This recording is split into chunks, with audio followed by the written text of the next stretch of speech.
Hi guys, I hope you're doing really well.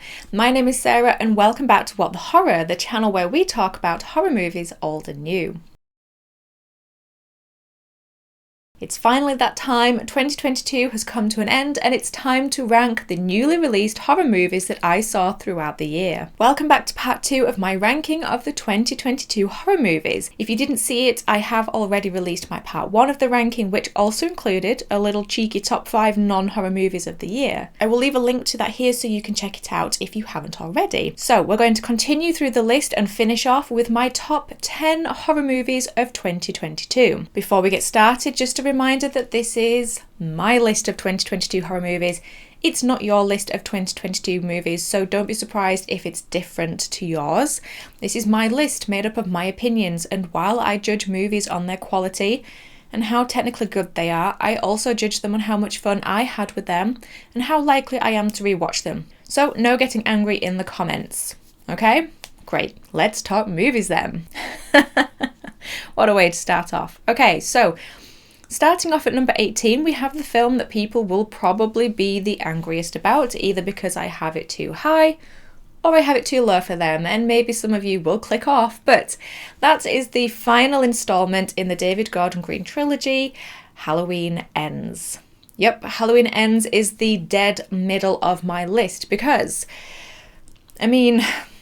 what happened? I absolutely loved Halloween 18, and Halloween Kills was alright. Actually, it was alright.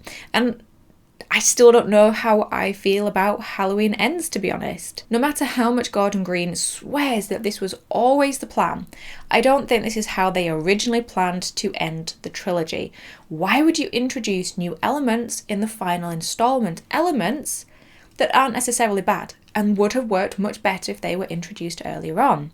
I'm all for long-running franchises trying new things, and I do have respect for them for trying, but I think the new things were either misguided or done at the wrong time. And while the first two in the trilogy feel like one cohesive movie, this one shifts so much in tone and just feels like it's a standalone story.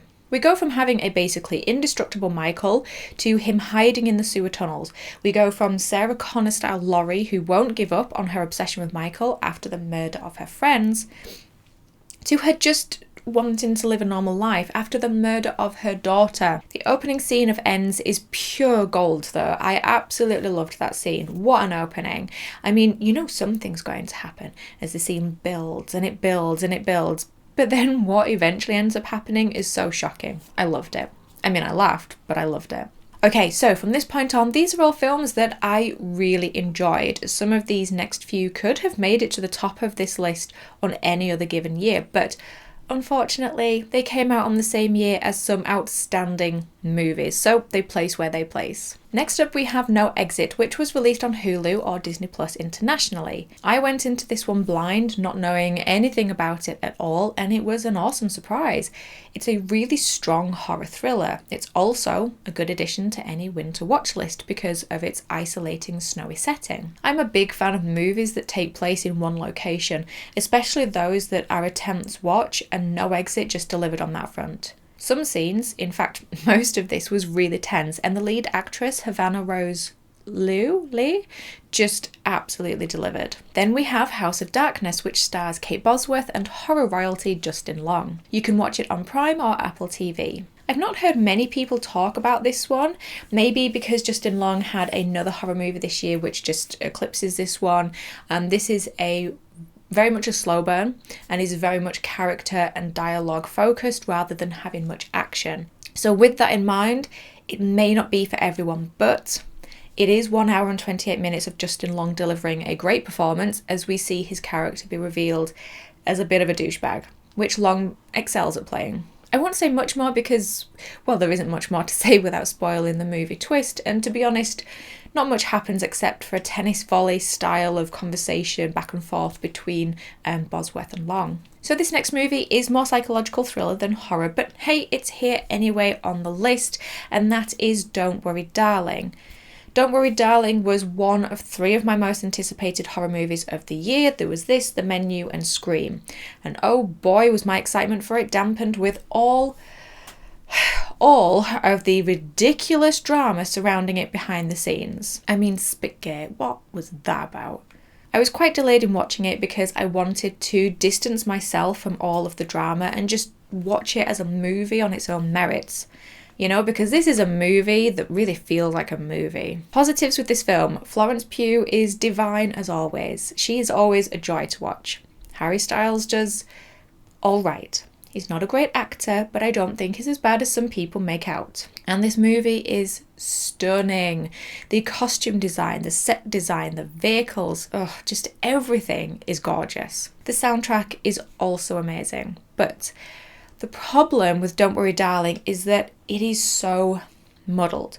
There are so many plot holes throughout and so many loose ends that it just left me with too many questions. It's a premise that we've seen before between Black Mirror and M. Night Shyamalan, and we've had plenty of movies looking into men versus women this year.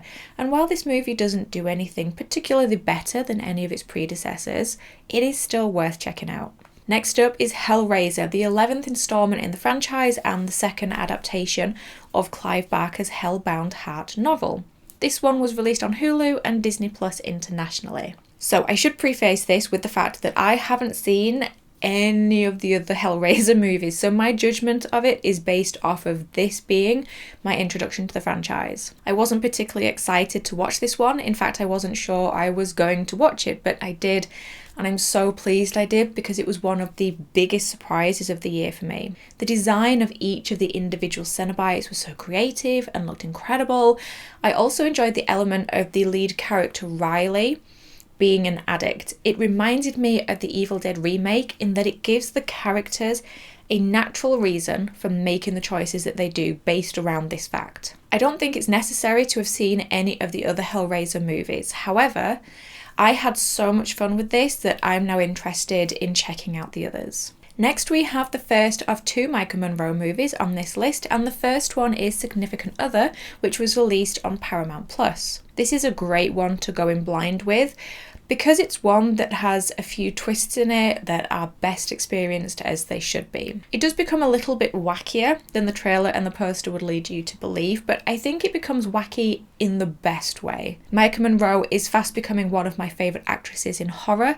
Okay, so she often plays quiet, brooding characters, but still, she does it wonderfully. And with it being set in the Pacific Northwest woodland, it's a treat for the eyes. Then we have Bodies, Bodies, Bodies, which stars Rachel Sennott and Pete Davidson, and which was distributed by A24 and released in theatres. Bodies follows a bunch of 20-something adults who play the game Bodies, Bodies, Bodies during a hurricane party, and one by one they start getting killed off. I was looking forward to this one as I love a good whodunit, and the idea of a horror whodunit was very exciting. I've just realised that's probably why Scream is my favourite horror movie and franchise.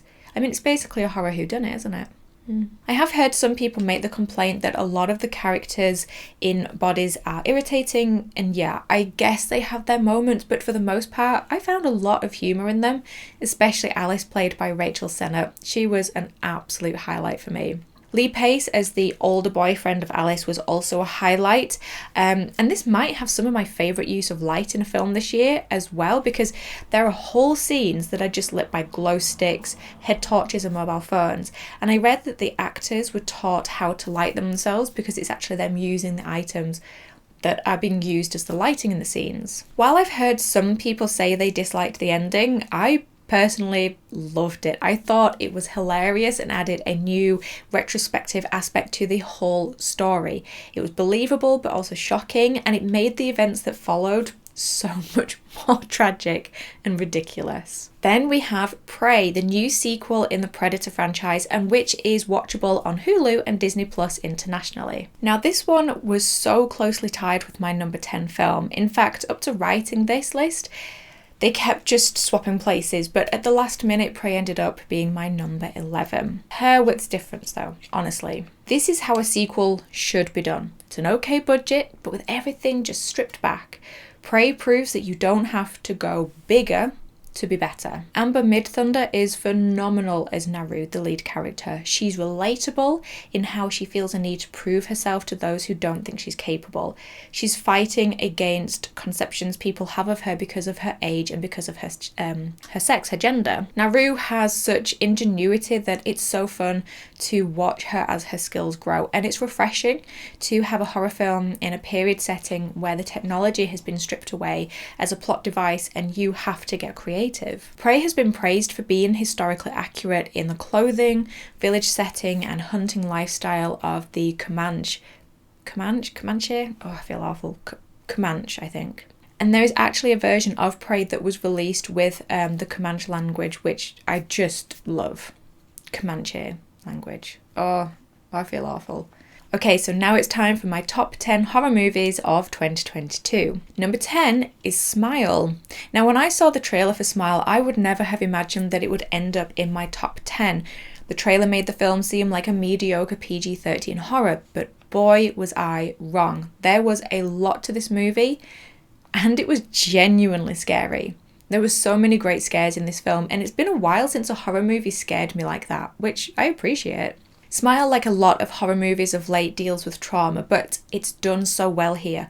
And it also tackles and portrays mental health in such a realistic and positive way here. And honestly, when I did my plot breakdown and deep dive into Smile, I had such a positive response, not to my episode, but to this film. We had so many great conversations in the comments about people, how they connected with this movie because of how well things were portrayed.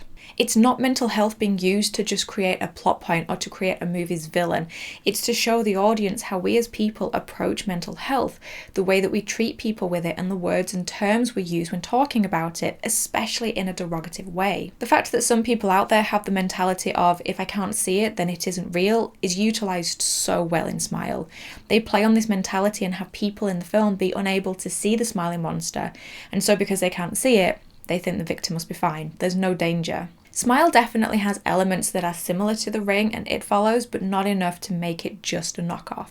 Number 9 is Orphan First Kill, starring Isabel Fuhrman as Esther and Julia Stiles. First Kill was released in theatres and on Paramount+.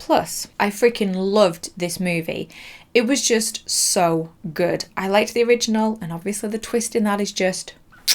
But there were a lot of us that thought, okay, now we know the twist, so how are they going to top that? Well, we needn't have worried, because they dropped a huge twist again and I did not see it coming, and that rarely happens. And this sequel felt more balls to the wall out there than the first one and had such a level of fun to it. Another worry about the sequel was how Isabel Fuhrman is now a grown woman, and how could she convincingly play a 9-year-old? Well, a woman who looks like a 9-year-old.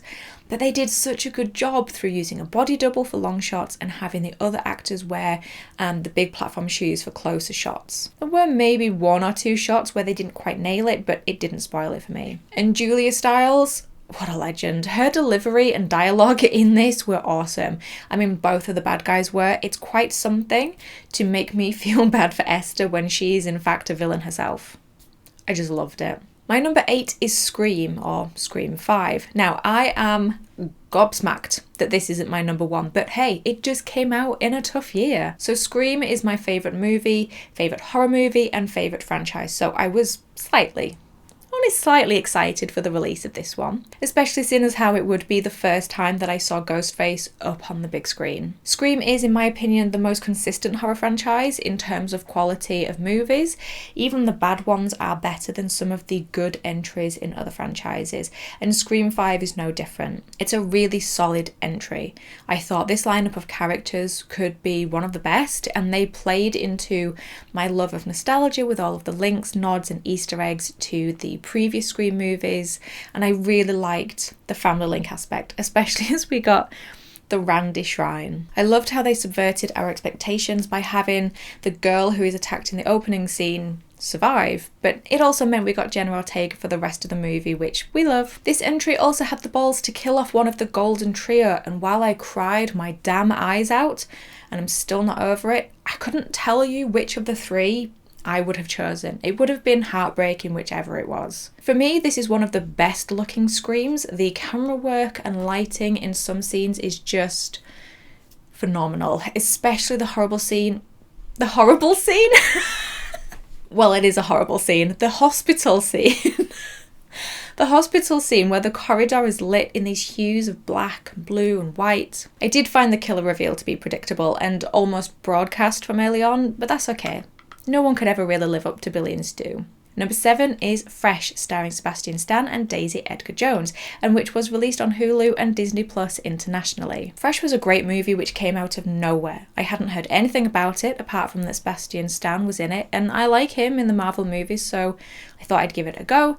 And it starts out as a pretty basic romantic movie, but then 30 minutes in, it takes such a turn that you think, what the hell just happened? Even before the real action kicks off, Fresh explores an interesting topic of the pitfalls, horrors and fails of modern dating. It also explores how men and women can see the world in certain situations differently, but in such a subtle and well done way. And despite Fresh dealing with some dark subject matter, there is still a level of humour to be found in it and some nice moments between the two leads who have really good chemistry. Number 6 for me is Jordan Peele's Nope. Now, this one I'm sure will divide people. Some people love it, some people not so much.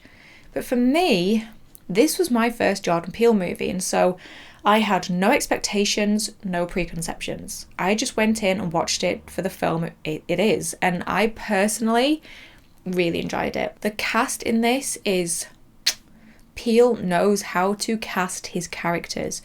You've got Daniel Kaluuya just being fantastic as always. Keke Palmer, absolutely slaying. Michael Wincott, and that voice of his, and Stephen Yeun. Peele's movies usually have themes and messages throughout them, and Nope is no different. This time, Peele is exploring the idea of fame, spectacle, and exploitation of both humans and of animals. It's also one of my favourite films for its visuals and aesthetic. Well, favourite of this year. This mixture of desert setting and so in hand desert colours contrasted with the bright, vibrant colours of the wavy men, the bunting, and Stephen Yeun's snazzy little red suit. And talking of Stephen Yeun, I don't know if I would have loved this movie as much without the addition of his character. Jupe's backstory is one that is so tragic and fascinating. This journey that he's gone on of being exploited by people in the industry because of his Asian inheritance, seeing Gordy the chimp exploited, to then exploiting others himself through his Jupiter's claim and then trying to exploit the sky creature. But Stephen Yeun gives such a good performance in this. Nope also delivers some really solid scares, one of which got an audible nope out of me. How ironic. Number 5 is Black Phone, starring Ethan Hawke, and which was released by Blumhouse in theatres. So, Black Phone is done by a lot of the same team that did Sinister, and while it may not be as terrifying as Sinister, it is just as good in other ways. For one, the style of this movie is wonderful. It so perfectly captures the feel of the 70s through the warm tones and the almost grainy look. The acting of the two kids is just something else, especially the sister. She's hilarious, but she's so moving as well. The relationship between the kids and their dad hit quite close, but just added to showing us the strength of these kids, that they were being threatened before the grabber came along, and is what perhaps helps them be the fighters that they end up being. The kids, especially Finney, go on such a character journey in this, and Finney's growth is done with the help of the ghosts of the other dead kids, building on each of their knowledge and experiences. The dialogue is really sharp and so funny in places, and the mask that the grabber wears, which was apparently designed by Tom Savini, goes through all of these different stages and looks, which, along with the top hat and black balloons, makes for an interesting villain look. Number 4 is X, the first of Ty West's movies this year. It stars Mia Goth, Jenna Ortega, Kid Cudi and Martin Henderson, and was released in theatres. X is a shake-up in the slasher genre in my opinion, yes. It pays homage to Texas Chainsaw Massacre, but it is an entirely new creature in its own right. This is another horror movie this year set in the 70s, and I'm all for it. And with the 70s setting, you've got great costumes and a great soundtrack. X also has great rewatch value because there are so many moments of foreshadowing that it's fun to then go back and rewatch it and, to try and pick them out. Especially seeing as how each of the characters' deaths is foreshadowed in the beginning or at some point along the film. What I also loved about X, which you don't see very often, is that the cannon fodder characters, the people working in the porn industry, are all pretty nice people. They're open-minded and supportive of people's life choices, and when Harold asks for help looking for Pearl, they're all willing to help in whatever way they can. And while it is a slasher movie and the kills and gore are pretty epic, there is another horrifying part of this film, and that is the exploration of growing old. The reality of it, and the reality of wasted time and lost dreams, but also people's fear of growing old. It's beautifully dealt with, and while some audience members may be repulsed at the idea of the randy oldies, the film is holding up a mirror and saying, look, this is what's going to happen to you too.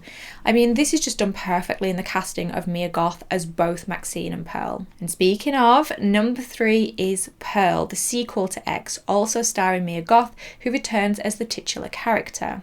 This came out mere months after X, and a third movie titled Maxine has already been announced. I was struggling for a while to figure out which one I loved more, but Pearl beat X in the end. I love The Wizard of Oz and the Technicolor style to it. It gives it a dreamlike vibe where you could be mistaken for thinking some of this is just Pearl's imagination.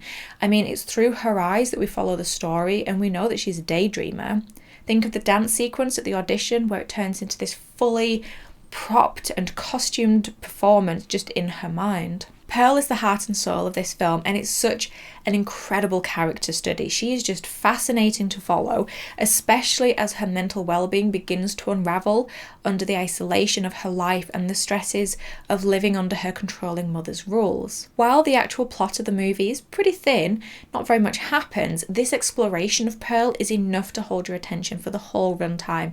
And let's be honest, this movie wouldn't be half as good without the incredible performance by Mia Goth. The end of the film contains 2 moments that are just something else.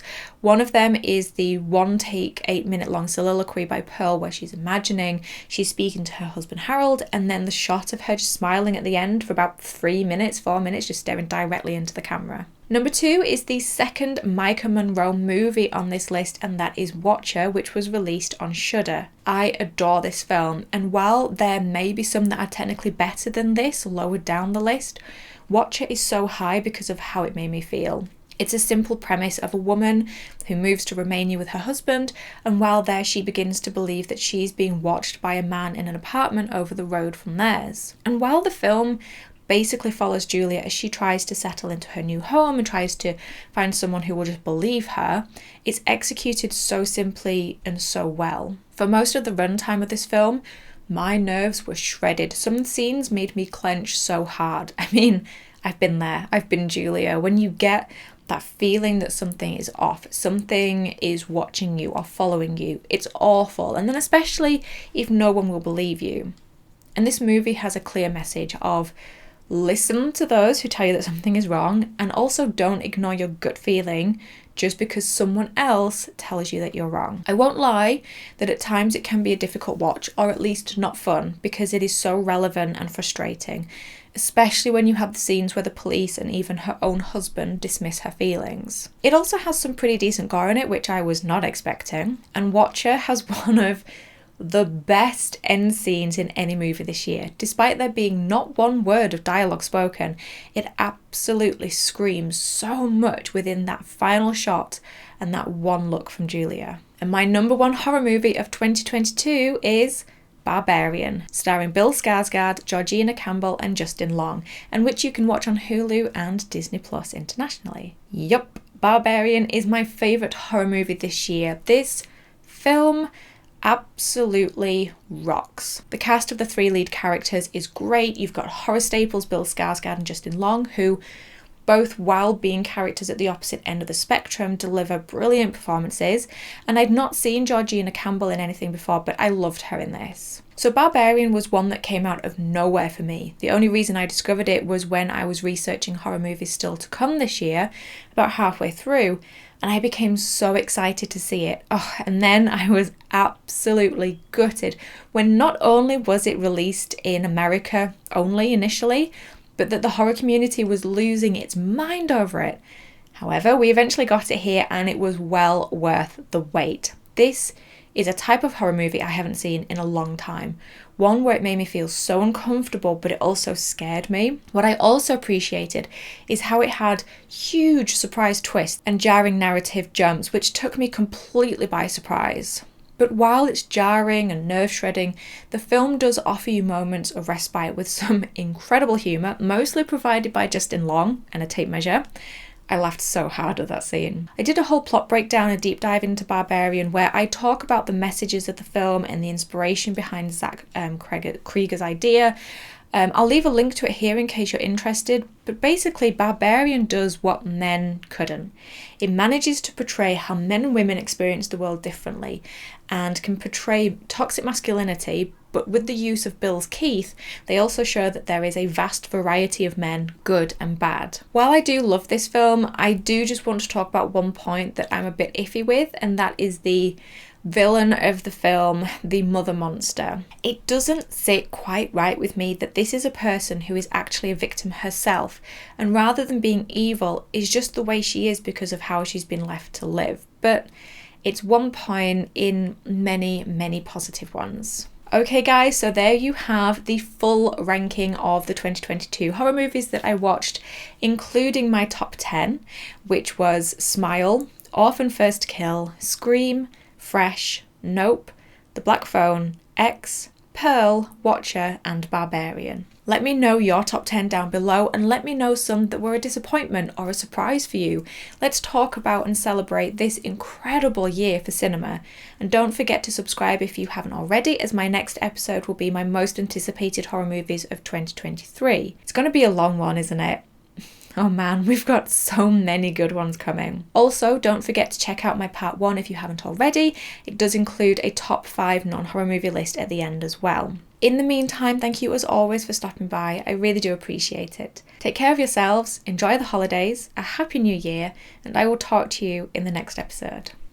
Bye guys.